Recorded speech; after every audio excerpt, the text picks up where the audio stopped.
Ilang beses na rin tinatanong sa akin dito sa TikTok at sa Facebook kung ano nga daw ba ang masasabi natin tungkol sa OMAD o 1 meal a day diet. Ang pakiusap ko lamang, sasagutin ko ito, pero please lang, pakinggan ninyong maigi bago kayo magkomento. Okay? Hali kayo, pag-usapan natin yan. Again sabi nga ni Teacher Vicky, sit up straight, open your eyes, your ears wider, zip your mouth, and throw the keys away. Yan din ang rule natin kapag pag-uusapan natin ang ganitong klase ng mga content. Okay?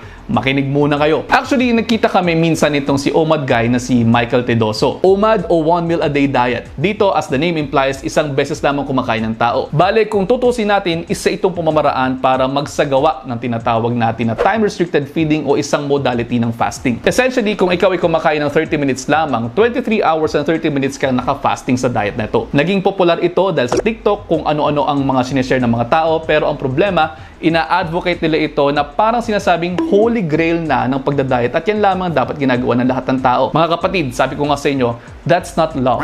Walang one size fits all kasi.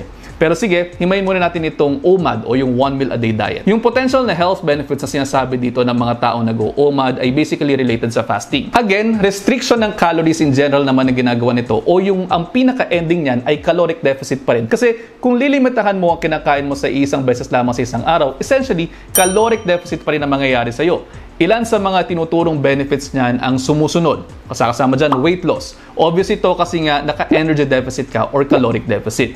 Mas kakaunti generally ang nakakain ng mga tao naka-OMAD kasi may set point at kapasidad lamang naman ng ating mga katawan kung gaano ang kaya mong kainin sa loob ng isang upuan. Isa pa, pwedeng makatulong din ito sa pagpapababa ng blood sugar at ilang mga heart disease risk factors tulad ng LDL or bad cholesterol.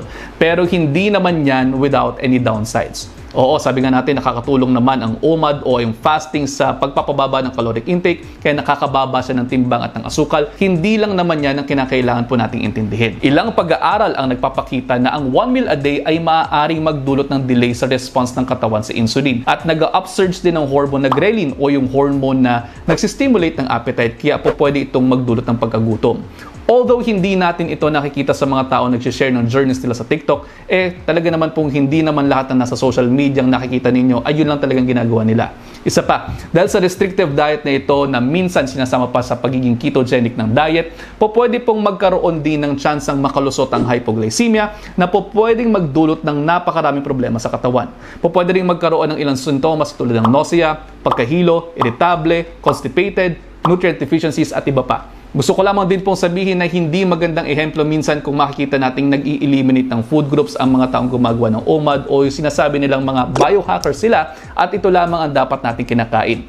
Dahil sa katotohanan, ang pagkain ay isang bahagi lamang ng pagkatao at bahagi ng ating mga pamumuhay. Walang isang uri ng pagkain na makapagbibigay ng lahat ng sustansyang kinakailangan ng ating katawan, kaya moderation, variety, and balance pa rin po ang ating kinakailangan. Mayroon din tayong mga prinsipyo ng diet therapy na dapat sinusunod natin. Una, individualization. Ibig sabihin, yung maaaring gumana kay Pedro ay maaaring hindi gumana kay Juan.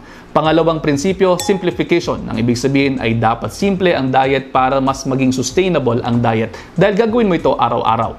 At panghuli, liberalization. Ibig sabihin dapat ay sapat ang nutrients na nakukuha ninyo sa inyong mga kinakain. Kung may mga sakit kayo, best pa rin po na nagpapatingin kayo sa inyong mga doktor at iwasan ng mga extreme regimens na pwede ninyong nakikita sa social media sites. Tandaan, kapag sinunod nyo ang mga yan at nagka-problema kayo, sa hospital pa rin po ang bagsak ninyo at kayo ay babalik pa rin sa balanced diet. O kaya naman, kung gusto ninyo, magkaroon kayo ng kontrata sa mga taong nagbibigay sa inyo ng ideyang gawin ang mga ginagawa nila. At siguraduhin po ninyo na paninindigan nila kayo kapag nagka-problema kayo sa diet na ginawa nila at pinapagawa nila sa inyo.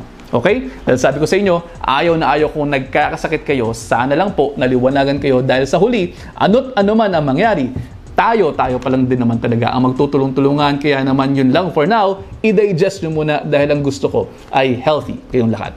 See you in the next episode. Ingat!